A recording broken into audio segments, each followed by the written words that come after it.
안녕하십니까. 저상간 비교의 인종철입니다. 오늘도 블룸버그 레일드 2023년 4월 21일 방송 요약 및 해설하고 제 의견 짧게 개진하겠습니다.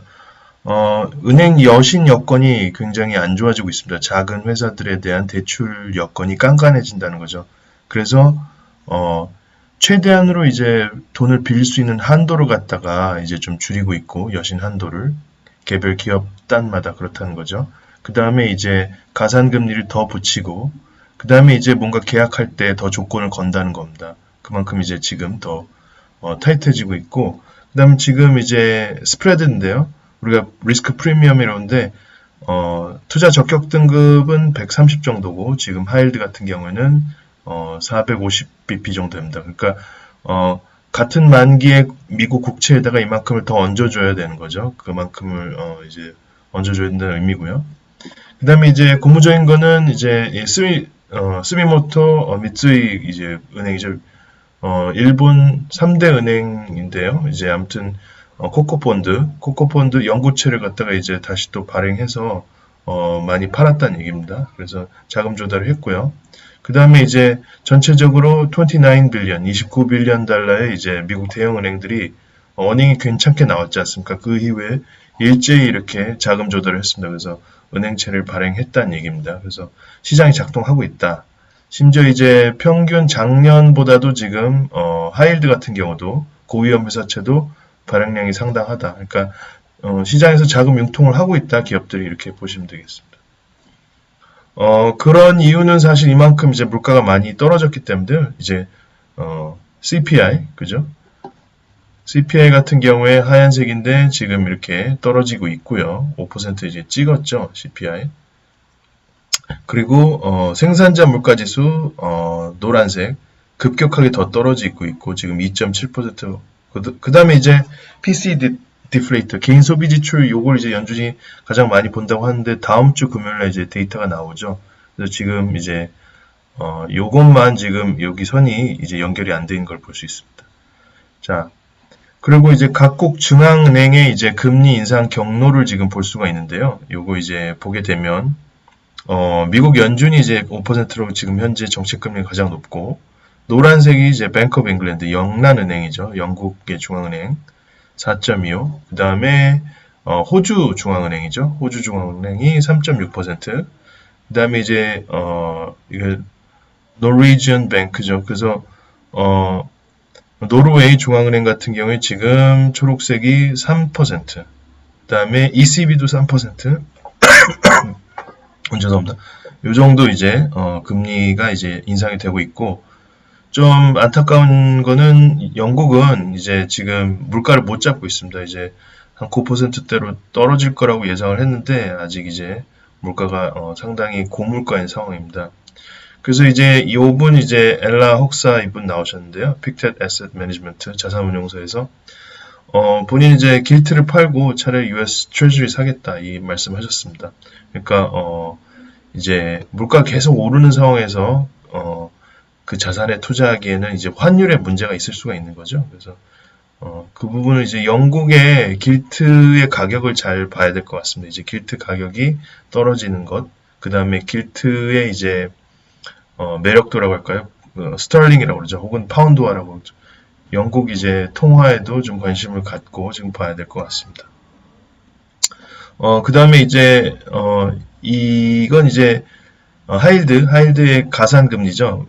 리스크 프리미엄인데 이만큼 이제 금융위기 때 이만큼 튀었고, 튀고 나서 우리가 이제 보면은 보통 디폴트 레이트니까 이제 부도율이죠. 부도율이 그 뒤에 이제 이렇게 따라오는 걸 볼 수가 있습니다. 부도율이 실제 부도가 나는 거는 조금 더 뒤에 나오는 거죠. 이제 먼저 이제 시장에서 그걸 반영해서 공포를 가져서 그 하이힐드 가격이 많이 떨어지는 거고, 그죠? 떨어지는 거고, 그 다음에 실제 부도는 조금 뒤에 나오는 걸 볼 수 있습니다. 지금 이제 이렇게 올라가고 있고, 부도율이 뭐 한 3%는 올라갈 걸로 패널들이 되게 예상을 하셨습니다. 자, 이제 마지막 파이널 라운드인데요. 그 전에 이제 오늘 출연진 짧게 소개하자면 리사 콜맨, 그래서 JP 모건의 자산운용사의 투자 적격 등급 회사채 이제 헤드시고요. 그 다음에 롭 워너는 인베스코의 마크로 리서치도 하시고, 그 다음에 채권 전략가이십니다. 그래서 그 다음에 클리프 콜소는 Advisors Asset Management의 프레지던트이자 CIO입니다. 자, 5월에 이제 인상이 마지막일 것이냐, 연준. 거기에 대해서 동의 다 yes라고 그랬고, 그 다음에 2024년 3년도에 올해 인하할 것이냐에 대해서는 yes라고 두 분 말씀하셨고, 클리프만 no라고 얘기했습니다.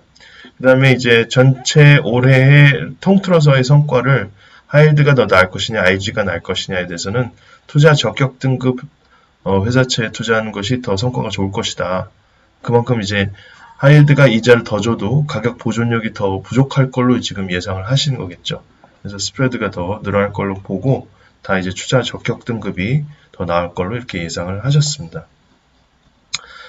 리사 이제 회사채 하신 분이니까 이 크레딧 렌즈로 세상을 바라보면 지금 연준이 5% 이상 인상했지 않습니까? 그리고 매달 95빌리언의 양적 긴축도 있기 때문에 이런 상황에서 심지어 이제 두 개 은행이 파산했고 은행에 아까 앞에 보였다시피 이제 보여드렸다시피 여신 여건이 이제 악화되고 있고 그다음에 은행 실적들도 보면은 이제 여신이 그만큼 크게 늘지는 못하고 있다 이렇게 이제 말씀하셨습니다. 그래서 이걸 연준에서 이제 분기마다 나오는 슬루즈 시니어 론 오피서 오피니언 서베이 봐도 이제 지금 여신 여건이 타이트해졌고 뭐 이런 말씀 해주셨습니다. 그래서 지금 그런 걸 그런 상황이다. 그리고 이제 물가가 지금 진짜 이제 하락하지 못하고 있냐에 대한 얘기, 뭐 우리가 슈퍼 코어 이런 얘기 많이 하지 않습니까? 그 코어 중에도 코어 물가 뭐 이런 거 얘기하는데 3개월 단, 6개월 그 단위로 봤을 때 시간당 임금이 지속적으로 좀 하락하는 중이다. 그 다음에 이제 이런 은행의 소규모 기업의 그런 여신뿐만 아니고 뉴욕 페드에서 조사한 바에 의하면 소비자들도 지금 그 영향을 받고 있다. 그래서 지금은 잠시 멈추고 경과를 지켜봐야 할 시점이다. 이렇게 급격하게 인상하고 또 긴축하고 있는 이 과정이 지금 실물 경제에 스며들고 있다 이 말씀하셨고요. 러브는 워브너는 이제 연준이 그나마 실수할 수 있는 것들에 대해서 이제 사회자가 물어보니까 스스로가 만들어낸 용어, 예를 들어서 뭐 슈퍼코어라고 그래서 코어 CPI에서 또 이제 거주비 같은 것도 빼고 그죠? 서비스 물가만 또 따로 집계를 해서 그게 떨어져야 된다. 그 다음에 실업률이 올라가야 된다. 뭐 이런 식으로 본인이 만들어 놓은 개념에 스스로 이제 걸려들 가능성이 있다. 거기에 너무 집착하지 말아야 된다. 왜냐하면 인상할 때도 본인이 갖고 있던 그 내러티브, 트랜지토리라는 그 내러티브에서 벗어나지 못했다. 물가가 영원히 못 올라갈 걸로 그렇게 좀 생각을 했기 때문에 그런 실수를 범했다. 이 얘기를 하셨습니다. 따라서 이제 고퀄리티의 장기 채권을 보유할 필요가 있다. 이제 듀레이션이 길면은 이제 아무래도 가격 침체가 왔을 때 가격 하방 경직성이 있으니까 그 부분이 있죠. 가격 보존력이 있고 실제로 이제 기본이 되는 국채, 미국채 같은 경우에 장기채가 더 가격이 올라가니까요. 오히려 침체가 왔을 때는 그러니까 이런 부분을 감안을 해서 고퀄리티의 장기 채권을 보유하게 되면은 현재 뭐 5% 이상의 이자도 주고 그 다음에 침체 시에는 가격 보존력이 있으니까 이 자산이 지금 포트폴리오에 들어갈 만하다 이 말씀해 주셨습니다. 그 다음에 클리프 같은 경우는 이제 각각의 나라마다 지금 상황이 다 다르다. 아까 이제 보셨다시피 인상의 경로가 다 다르지 않습니까 지금. 그래서 작년까지만 해도 전부 다 물가 때문에 금리를 인상하는 방식의 그런 중앙은행들의 이제 한 가지 방향성이었다고 하면 지금 국가마다 다르다는 거죠. 영국은 지금 물가 못 잡고 있으니까 좀 지금 딜레마죠. 그렇다고 금리를 팍 올릴 수도 없는 그런 상황이고 독일 같은 경우에 생산자 물가가 상당히 이제 떨어졌기 때문에 물가 걱정이 이제 덜 해도 되는 상황이고 중국은 이제 물가 걱정 안 하고 부양을 할 수 있는 상황이고 그러니까 다양한 이제 투자 기회가 있다는 거죠. 뭐 예를 들자면 이제 제 뇌피셜로 얘기하자면 중국의 뭐 회사채 부양하게 되면 그만큼 부도율은 떨어질 테니까 조금 약간 고위험 회사채는 중국은 투자할 만할 수도 있고 그 다음에 독일도 이제 요 중국의 그런 소비를 바탕으로 수출이 좀 늘어난다고 하면은 여기도 뭐 회사채를 투자한다든지 뭐 UK는 지금 다시 또 뭐 예를 들어서 기름 주식들이 많이 있으니까 그런 회사채 같은 경우에는 뭐 침체가 되면서 석유 수요가 줄어들면 아무래도 어닝이 좀 줄어들 거 아닙니까? 뭐 이런 등등의 생각을 해서 다양하게 이제 환율과 금리를 고려해서 투자할 수 있는 기회가 생겼다는 말씀을 해주셨습니다. 그 중에서도 이제 이머징 마켓의 채권 중에 이제 공급망 재편에 따라서 원자재를 생산하는 국가 매력적일 수 있다는 말씀하셨습니다. 그러니까 뭐 직접적인 국가 얘기는 안 하셨지만 예를 들어서 뭐 인도네시아, 뭐 브라질, 뭐 등등 생각해 볼 수가 있는 거죠. 호주도 뭐 EM은 아니지만 뭐 원자재 국가들이 이제 아무래도 더 나을 수 있다 이 말씀 해주신 거고요. 그 다음에 이제 은행도 유럽의 이제 중규모 이제 아주 대형 은행 말고 중규모 은행에서 스프레드가 지금 크니까 좀 투자할 만한 데가 있다. 이자 좀 많이 주는 데가 있을 수 있고 미국도 중대규모 은행에서 지금 기회가 있다. 그죠? 그 중에서 이제 대차 대조표가 건실한 그런 회사 같은 경우에는 투자의 기회가 있다. 회사채 투자의 기회가 있다. 이 말씀 해주셨습니다. 이제 JP 모건의 리사는 현재 스프레드가 이제 침체를 반영하고 있지 않다. 지금 한 130 정도 되는데 한 투자 적격 등급의 스프레드가 가상금리가 200 정도 돼야 된다. 200bp 정도. 한 2%는 더 줘야지 우리가 좀 좋고 그런 게 이제 하반기에 오실 걸로 말씀을 하셨습니다. 예상을 했고 그때 이제 매수를 해야지 투자의 과실을 얻을 수 있다. 뭐 이런 말씀 해주셨습니다.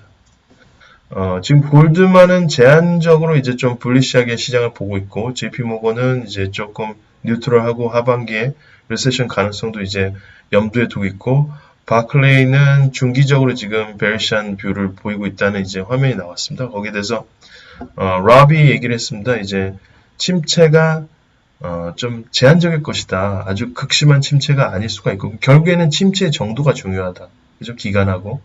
근데 이제 그런 걸 봐가면서 물가의 하락 정도를 보면서 실질 금리를 고려해서 연준이 만약에 메인테넌스 컷을 한다. 그러니까 뭐 물가가 한참 하락을 해서 뭐 한 3% 됐으니까 지금의 뭐 금리 수준 정책 금리 5%에서 뭐 3.5나 4%로 이제 내려준다든지 뭐 이런 걸 하면은 자산 시장이 그렇게 나쁠 것 같지는 않다. 이런 말씀을 이제 했습니다.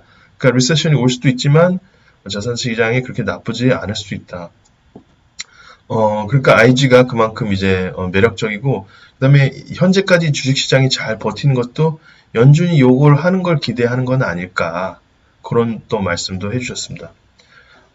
클리프는 이제 하이힐드하고 IG 스프레드가 지금 굉장히 안정적이지 않습니까? 지금 가격 변동이 거의 없고, 시장이 이제 침체를 반영 안 하고 있는데, 이게 2005년하고 6년도 패턴이다 이거죠.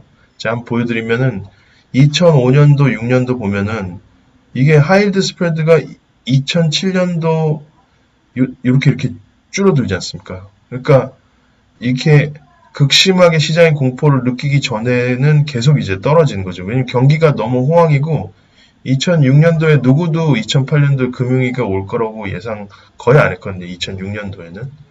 뭐 2005년도, 6년도 이때만 해도 그냥 경기가 호황이다. 주택 경기도 너무 좋고 다들 그렇게 뭐 얘기를 하고 일자리도 홍보하고 그렇기 때문에 뭐 이렇게 스프레드가 오히려 계속 줄어들었죠.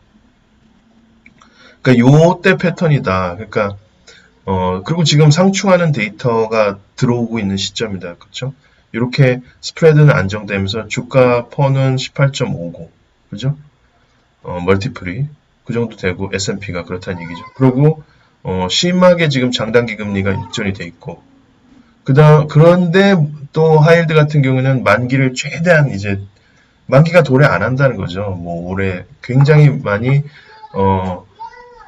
채권의 만기를 갖다가 뒤로 이제 밀어놨기 때문에 2025년쯤 되면 이제 문제가 생길 수 있다. 뭐 이런 말씀을 말미에 좀 해주셨습니다. 오늘 이상으로 마치고요. 특별히 제가 의견 개진할 거는 없는 것 같습니다. 그래서 오늘 이렇게 정리하도록 하겠습니다. 감사합니다.